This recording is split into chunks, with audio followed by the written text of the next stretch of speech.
This is how it was done. You see, and we're taking it right to the line. And then they would just pop this off.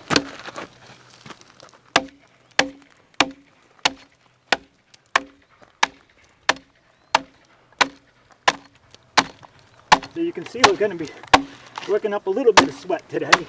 Odysseus talking about hewing timbers in his book. So it's been done for a long time. Most timber frame work done today, they're getting it directly from the mill, or else if it's planed directly, it's still from the mill. It's not kiln dried anything. It's green. Yeah, I don't know anybody. Even the oak homes in England are made with green oak. So you build for the shrink. Yeah, and you're going to get some shrinkage, but it doesn't matter very much in joinery. All joinery is laid out from a reference base. Never from, you don't assume an even timber. I just like to put center lines in every direction just because I find them handy. We could make a mistake and we could use that line off at an angle, crooked or something like that, but it's nice to have these lines just to see where it actually was supposed to be so we don't repeat mistakes. So I always do the center lines. Create a notch so that my chalk line will rest in it. When people snap chalk lines, I watch them on roofs or on floors or something like that. They don't care which way they're pulling the string, they just snap it. With a round log, the direction at which it's coming defines the plane. So you got to make an effort to snap straight up and down. If you snap this way, you're defining a plane that's going across the log like that, and that's not the direction we're hewing. So I tend to want to make sure I'm going straight up and down. Usually when I tell people take it down to the line, this is what they do. Because they're looking at it this way, they're not seeing, I'm saying get it to the line. You got to come down on it. Okay? Get those score marks to the line, bring it down so it's relatively straight. If you start getting a lot of wood, you can't do it this way. You have to do it, cut out a little wedge. All right? And we'll cut out, I don't know if you've ever seen old timbers in barns.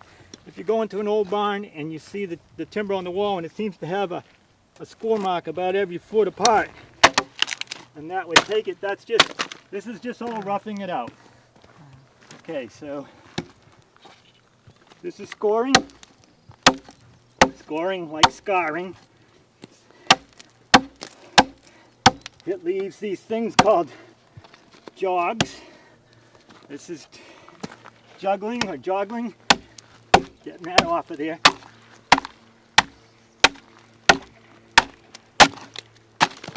Alright. This is a right-handed axe. The log is to my left.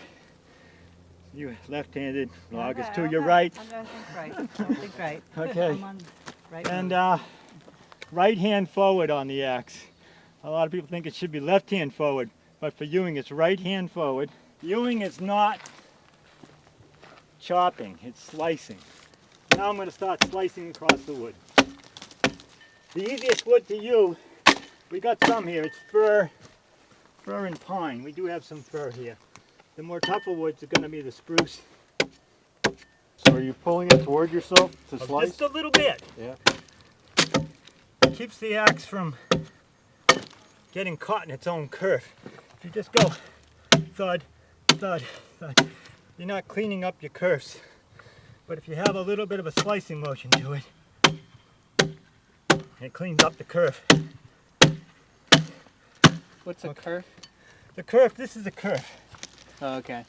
Now I'm actually sort of using that curve to my advantage, you know? Right.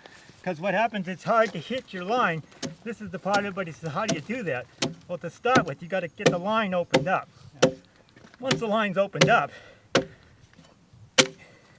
the axe is actually allowed to make contact with the wood just above where I want to do it. So the axe is always being guided into the curve. Right.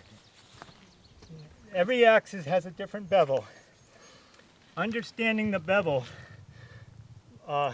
which is only going to be by playing with the axes, you'll learn to make contact.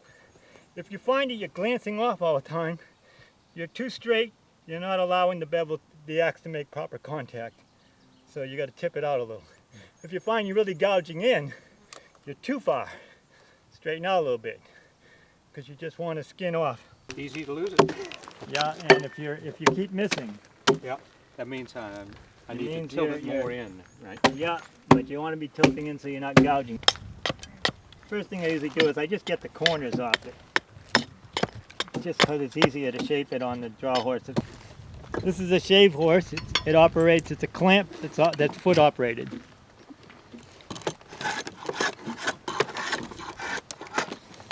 So what I'm going to do is keep moving it around, take off mostly the high points until it starts to develop a rounder shape. Pretty much all there is to it. We just start with wood, we split it into blocks, and then we just shape it into a peg. Bridle joint, you know, it comes in like that. We're going to eventually have a square mortise in here that's going to go right through. The post is going to go right through this and halfway through, right up to here. Yeah. So it's going to be locking all this Yeah, together. yeah. The drop is 3 inches. So from here to here is 3 inches. From here down is going to be 3 because it's at 45. So you just sort of step the drill like that. What I do is I'll drill this part out, and I might drill even into here because it doesn't have to be perfect. I'll drill straight down. Once I get it straight down, then I just set this chisel at a 45-degree angle. I just slam in there and it pops that chunk out. Right on. It sits this way. Use through this curve way. and fall into it, yeah. And slice. Okay. And lay it out with the level. Oh my god. This is better than aerobics class. Yes, exactly. Oh, she's gonna learn. She's going right in with the big axe right away.